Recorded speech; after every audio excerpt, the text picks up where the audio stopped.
কেউ যদি একটা চাকরির জন্য আবেদন করে, ইংরেজিতে অ্যাপ্লিকেশন লেখে, আর ভাইবা বোর্ডে অর্থাৎ চাকরির ইন্টারভিউতে যাওয়ার পরে ইন্টারভিউ বোর্ড বা তার এমপ্লয়ার তাকে জিজ্ঞাসা করে যে, ঠিক আছে, প্রথম প্রশ্ন হচ্ছে, আপনি যে অ্যাপ্লিকেশনটি লিখেছেন, অ্যাপ্লিকেশনটি ইংরেজিতে লিখেছেন তো, এটি আমাদেরকে একটু পড়ে শোনান, এটি ট্রান্সলেশন করেন, অনুবাদ করেন, কি লিখছেন, কোন পদের জন্য অ্যাপ্লাই করেছেন, আপনি একটু বলেন।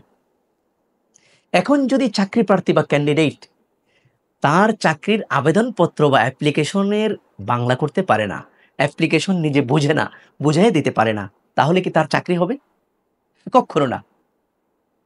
তাহলে আমরা যে নামাজে আল্লাহর কাছে অ্যাপ্লিকেশন করছি, সাপ্লিকেশন করছি, কি করছি আল্লাহর কাছে, কি বলছি আল্লাহর কাছে, আমরা নিজেরাও জানি না। তো আপনি কেমন করে এই নামাজ থেকে প্রতিদান পাইতে পারেন?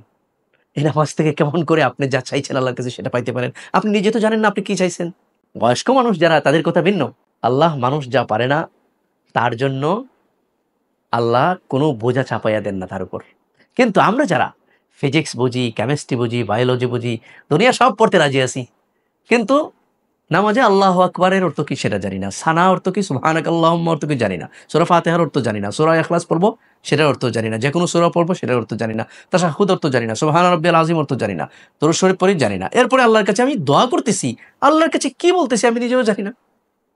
এই জন্য নামাজে মন থাকে না, নামাজ আমরা পড়ার মতো পড়তে পারি না, নামাজে চক্ষু শীতল হয় না, নামাজে আল্লাহ যে সামনে আছেন এটা মনে থাকে না, মনোযোগ সৃষ্টি হয় না। কেন হবে? আমি তো কি পড়তেছি সেটা আমার মনে নাই। আমি নামাজ পড়ি ঘরে, মন চলে যায় অফিসে, মন চলে যায় দোকানে, মন চলে যায় কাজে। কারণ আমি নামাজে কি পড়তেছি, কি বলতেছি সেটা জানি না।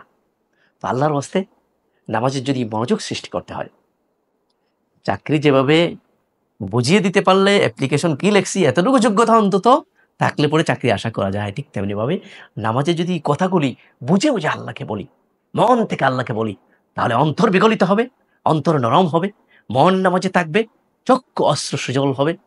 আর আল্লাহ দেখবেন বান্দা মন থেকে কাকুতি মিনতি করে, মন নরম করে, বিনয়ের সাথে, কুমু লিল্লাহি কানিতিন, তোমরা বিনয়ের সাথে আল্লাহর সামনে দাঁড়াও।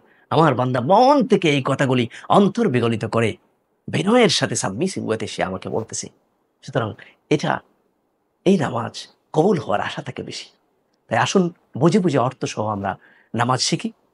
এই জন্য আমাদের প্রতি শুক্রবারে মহিলাদের জন্য, প্রতি বৃহস্পতিবারে পুরুষদের জন্য রাত ৯টায় ক্লাস রয়েছে। সেই ক্লাসে আপনারা সবাই জয়েন করুন। ডক্টর শফি আহমদ পেজে আপনারা মেসেজ দেবেন, ভর্তির জন্য সকল সহযোগিতা আপনাদেরকে করা হবে।